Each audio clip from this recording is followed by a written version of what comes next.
sont tous là, les champions des grosses têtes. D'abord l'idole des stades, Thierry Roland. Bonsoir. Le chouchou des scènes, Jacques Balutin. Bonjour. Le Guitry des plates-bandes, Jean-Pierre Coff. Et le talentueux mari de Belle Maman, Jean-Yann. Personnage un peu trouble, hein, quand même. Oh, pourquoi Des chercheurs ont établi que les femmes, aujourd'hui, avant de succomber aux propositions d'un homme, ne regardaient plus ses yeux comme avant. Bah tiens. Elles regardent ses mains. Non, ses mains. Ses mains. Exactement. Oui. Et elle regarde ses mains parce que les mains sont... Vous avez mis vos mains, vous. C'est d'ailleurs, et regardez, ça les oblige à regarder leurs fessiers, ce qui est jamais facile, hein, Qu'est-ce que j'ai là? Oh, une main. Donc, il faut faire très attention aux mimines. Aux mimines, hein. Alors peut-être qu'évidemment, parfois, faut pas avoir des ongles trop longs, c'est ça que vous voulez nous dire. Le regard se porte plus bas parfois, oui, peut-être. Il va avoir les ongles coupants. Vous avez l'impression que les femmes lorgnent une partie de votre pantalon quand elles vous rencontrent? À qui vous parlez là? À tous, aux hommes d'expérience et de séduction que vous êtes. Ça dépend. Je suis en train d'imaginer dans quelle position on est. Si elle peut voir mon pantalon ou pas. Parce qu'il faut être un peu loin quand même pour voir le pantalon. Une fois, il y en a une qui a dit « Oh, tiens, tu remets bien ton pantalon dans les plis. » Mais bon... Mais bon, c'est une ménagère, on l'a pas gardée. Est-ce que vous avez l'impression d'être des objets sexuels? Pas du tout, hélas. Non. Moi, je voudrais bien. Pas du tout. Moi, j'arrête pas. Je lis partout. Ouais. Une femme a agressé un mec dans un ascenseur. Harcèlement sexuel dans un bureau de la compagnie d'assurance, machin. Ouais. Moi, jamais. Il m'agresse pas sexuellement. Moi, je suis le seul mec au monde en wagon-lit à ne jamais voir une gonzesse qui est rentrée dans mon wagon-lit. Jamais. Jamais. J'ai des vieux cons qui rentrent et tout, mais jamais une gonzesse. Jamais. Moi, je me suis baladé des tas de fois dans les squares. J'ai jamais vu une fille ouvrir son manteau devant moi comme ça. Jamais. Ni dans les couloirs du métro, ni rien. Moi, le métro, je l'ai pris très longtemps quand j'étais jeune. Est-ce que quelqu'un m'a passé la main? Jamais. Ouais, c'est pour ça que je fais plus la sortie des lycées de jeunes filles. Il n'y en a pas une qui m'agresse. Rien. Qui a dit: ce qu'il y a de savoureux chez les Marseillais, c'est qu'ils ont renversé les conditions du mensonge. Chez eux, c'est le menteur qui croit ce qu'il dit et l'auditeur qui ne le croit pas. Et celui qui a dit ça était un joli menteur lui-même. Marseillais. Rému. Pagnol. Rému. Bonne réponse de Jacques Balutin. Et vous l'avez connu, vous, je crois, monsieur Yann, non? Non. J'ai pas connu non plus Napoléon III et j'ai pas... Mais il a très peu connu. Non, mais j'ai pas connu les frères Lumière non plus. Enfin, je veux dire, il y a quand même. Oui, mais moi je l'ai connu parce qu'il habitait en face chez moi quand j'étais petit garçon, à Washington. Oui. Et Rému, il habitait juste en face chez moi. Ah oui, dites donc. Mais vous vous souvenez bien alors de Rému? Racontez-nous vos souvenirs. Vous aviez quoi, un an et demi, 2 ans? Non, j'avais 8-9 ans. Ah non, j'ai une histoire, mais qui est une histoire vraie. C'est-à-dire que... Il a essayé de vous emprunter non, de pas du l'argent? tout. Non. Mais je revenais de l'école et on se croisait en général devant le Fouquet's parce que lui, il allait... Là, il y a un détail invraisemblable, c'est que vous soyez allé à l'école. Oui, je suis allé à l'école quand j'étais petit, oui. C'est vrai. À l'école de foot, il a été... Non. Et on se croisait devant le Fouquet's et un jour, on est coincé dans le truc au milieu, là, où il y a... vous savez, entre les voitures qui montent et les voitures qui descendent, là, l'espèce de protection, là. Qu'est-ce qu'il explique bien, hein? Oui, enfin bon. Un îlot. Eh ben, comment? Sur un îlot directionnel. Voilà. Il s'agit des Champs-Élysées. Voilà. Il a l'habitude de parler au micro. Hein. Voilà. Il a une élocution d'une facilité. Donc on est sur l'îlot directionnel. Et il me dit, mais petit, je te vois très souvent. Et je lui dis, oui, c'est normal, monsieur Jules, parce que j'habite en... Monsieur Jules. Oui, monsieur Jules, il s'appelle Jules. Oui, Jules Murer, oui. Et je lui dis, c'est normal parce que ah bon, alors on est comme qui dirait voisin. Je dis oui. Et il dit, viens, je t'invite à prendre une limonade. Et plof, je fais demi-tour et il m'emmène au Fouquet's. J'avais 10 ans. Et au Fouquet's, il rentre et il dit au barman, je crois que ça s'appelait Lucien, me semble-t-il. Enfin, je suis pas certain. Il faut savoir, c'est important. Ouais. Et il fait, Lucien, pour moi, comme d'habitude, et pour le petit, qu'est-ce que tu veux? Et moi, je dis un Diabolo Grenadine. Et j'ai pris le Diabolo Grenadine avec Rému, puis au bout de 10 minutes, j'ai dit bon, ben merci monsieur, et je suis rentré à la maison. Et je suis arrivé à la maison, et au lieu d'arriver à, je sais pas moi, 12h20, comme j'arrivais d'habitude, je suis arrivé à 1h moins 25, et ma mère me dit d'où tu viens? Et je dis j'étais au Fouquet's où j'ai pris l'apéro avec Rému, elle m'a jamais cru. Philippe Bouvard sur RTL, 4h, 4h30, les grosses têtes dans la nuit des temps. Du nouveau sur le front de la diététique. Enfin. Et ça, c'est important. On va manger bon.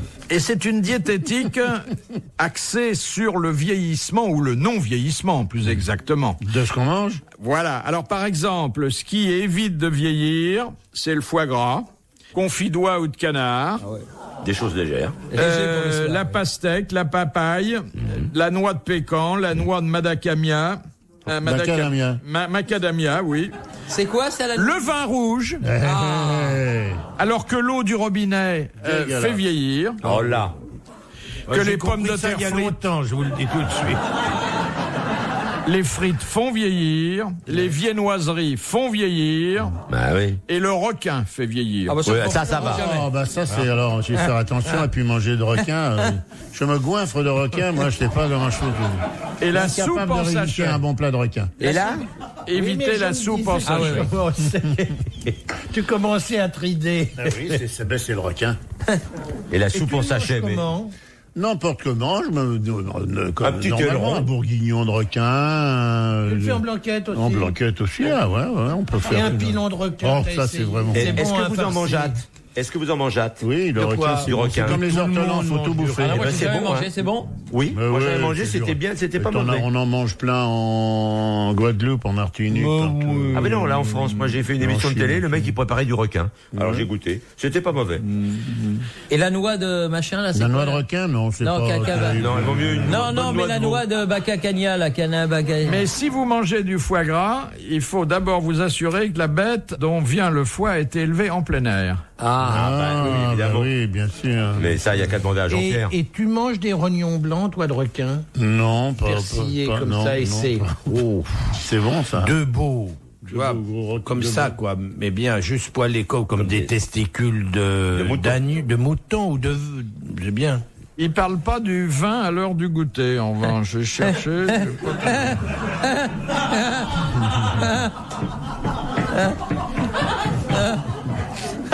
Question de Madame Gadion de Brive. On connaissait le QI, qui est le quotient intellectuel. Ouais. Ça, je me pas. On mesure maintenant le QE. Qu'est-ce que c'est que le QE? C'est le quotient quelque chose. Oui. Le quotient équatorial. économique. Non. Ça commence par un E.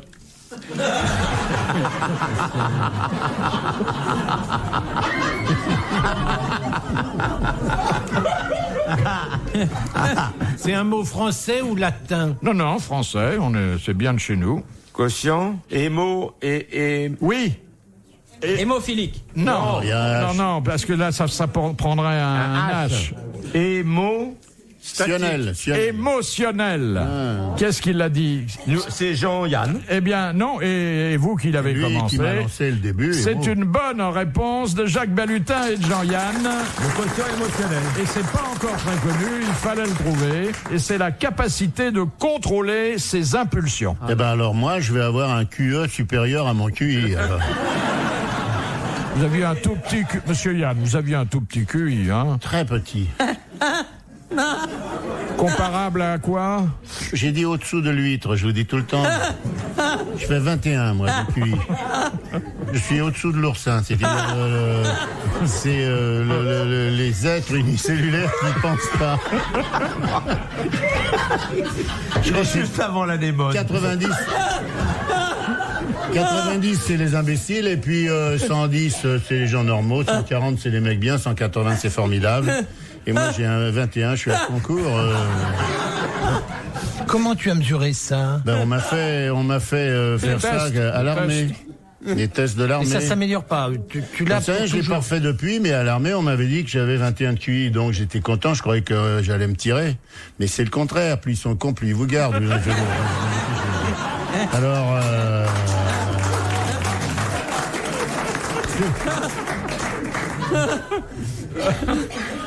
Question de Madame Fontaine. À quoi servait jadis la sainte ampoule? Ben, c'était pour transporter le. C'était pour sacrer les rois. Du baptême, là. Sacrer les rois. Sacrer les rois. Donc, à l'intérieur, il y avait ce qu'on appelait le Saint-Baume, le Saint-Baume. Non, pas Le Saint Graal. Non, pas le Saint. Sacrement. Pensez à ce que vous demandez le matin dans un café. Ah, le Saint-Crème. Le Saint-Crème. Bonne réponse de Thierry Roland. Le Saint-Zano, oui. Il dit ce que vous demandez dans les cafés, alors évidemment. Le matin. Le seul saint qu'on demande dans les cafés, Mais, le Saint-Zano. Alors le Saint-Galmier, mais c'est moins bon. mais ça existe toujours, Saint-Zano? Bien sûr. Et le Saint-Raphaël aussi. Oh, on retrouve du picon. Picon-bière. Picon-curation. Combière, ça fait bien mal. Picon-bière vers 10h du matin, ça c'est bon. Ça, le QI augmente, hein, là, avec. Mais t'as remarqué, c'est que ça chauffe en même temps que ça augmente. C'est pas mauvais, bien frais. Il aime bien les gens, vous voyez. Oui, j'aime bien, moi. Oh, la pire des choses, c'est une cuite à la Suze. Oui. Sus cassis. Suze tout court. Oui. Oh là là là là. Là, je déconseille, hein, je vous le dis franchement. Sus tout court. N'abusez pas. De la Suze. Oui. Oh, ça c'est terrible. Moi, Oh là là. Je regrette parce que j'avais un bouquin qu'on m'avait donné qui était Pilot Diet, qui était le livre qu'on donnait aux pilotes pendant la guerre en Amérique pour qu'ils puissent se décuiter en 20 minutes quand le signal d'alerte sonnait. Parce que les types étaient sur les bases avec leur avion de chasse et ils s'allumaient la gueule comme des fous furieux. Puis d'un seul coup, on signalait l'arrivée des Japonais. Alors les types, il fallait qu'ils dessoulent en 20 minutes et il y avait une recette, un petit bouquin qu'on donnait, que l'armée américaine donnait à ses pilotes. Et j'avais ce bouquin et je l'ai paumé, je sais pas où je l'ai foutu. Qu'est-ce que ça serait utile?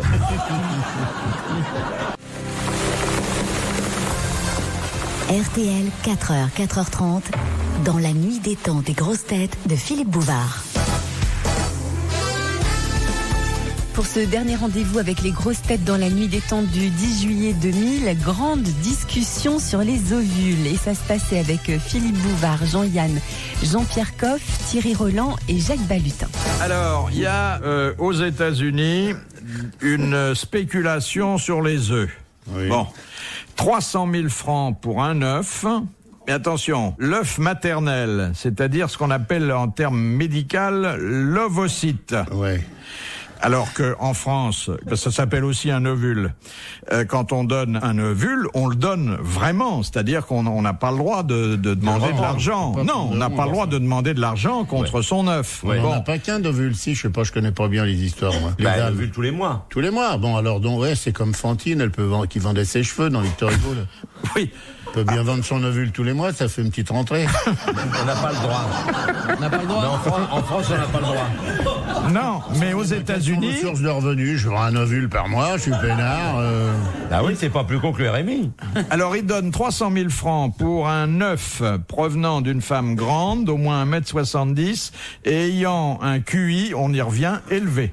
Ah oui, 300 000 balles. Oui, ça limite. Hein. 300 000 balles 300 000 balles. 300 000 balles pour un œuf. Qu'est-ce que vous en faites quand vous avez acheté ça? Bah vous le congelez, mon cher. Congèle, oui. Il faut Tu le le congèles et tu le ressors un jour où tu veux le faire féconder par ton mec. Mais non, Machin, parce comment il qu'on s'appelle. l'achète, le type pas n'importe qui peut acheter ça. Oui. Il achète un œuf ou il achète un bœuf, ça dépend. Voilà. Ça dépend du pognon qu'il a. Non, mais le bœuf, je vois très bien ce que je peux en faire. Ça ne me. Et l'œuf, tu vois pas. Et d'ailleurs, le machin, c'est le proverbe, c'est ça, qui ovule un œuf, ovule un bœuf.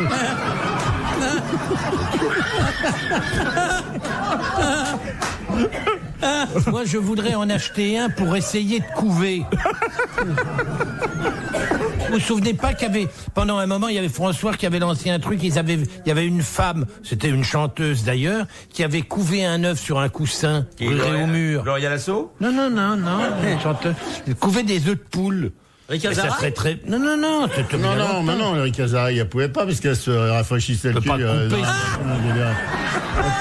Elle peut plus.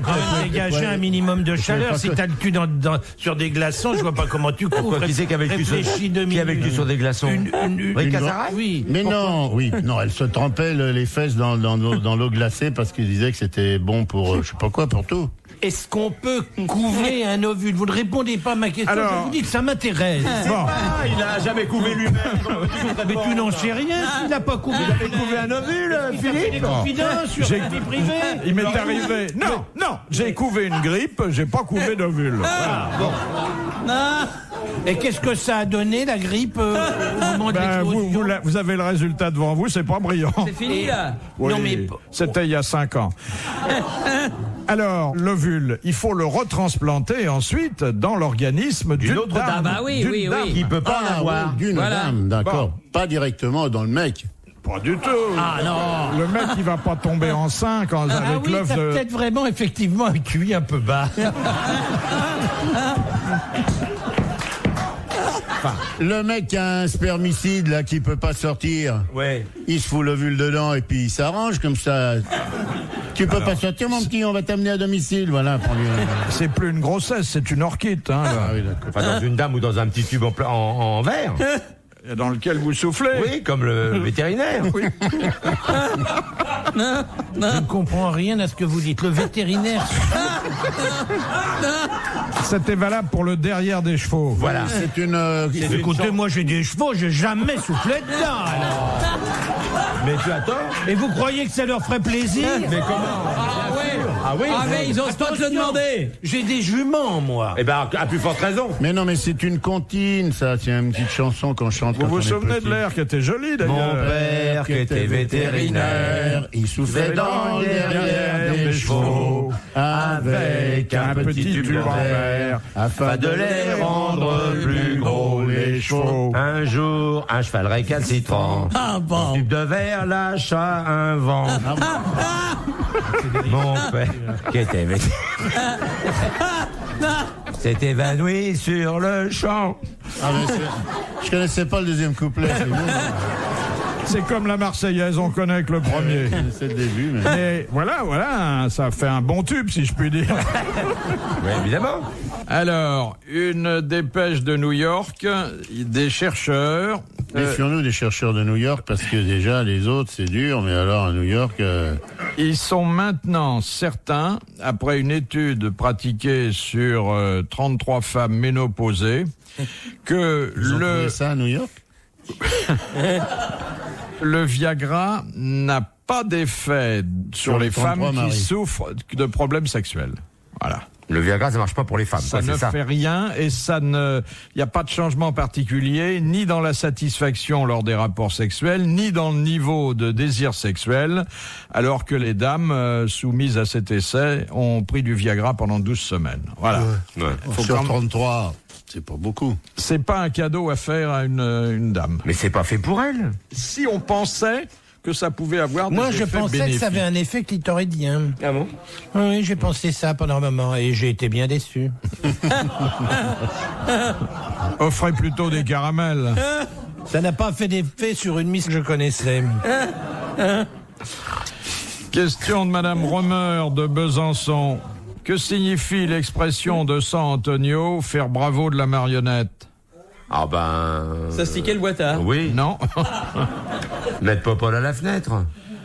Alors, Popol, mais Popol comment? Popol en état de grâce. Voilà. Ouais. Donc- Quand il est dans de bonnes dispositions. Voilà, faire Voilà. bravo. J'admire le tact et la pudeur avec lesquels vous parlez de ces choses, toujours un peu. Oui, à c'est la difficile, limite, hein. ouais, ouais, Bon. ouais. Ouais. Faire bravo de la marionnette, c'est être en érection, Voilà. être au mieux de sa Et- De forme. sa forme, quoi. Avec quoi que je ferai vu que j'ai une valise dans chaque main. Voilà. Voilà. Bonne réponse de Jacques Balutin et Thierry Roland. Retrouvez les grosses têtes dans la nuit des temps sur RTL.fr.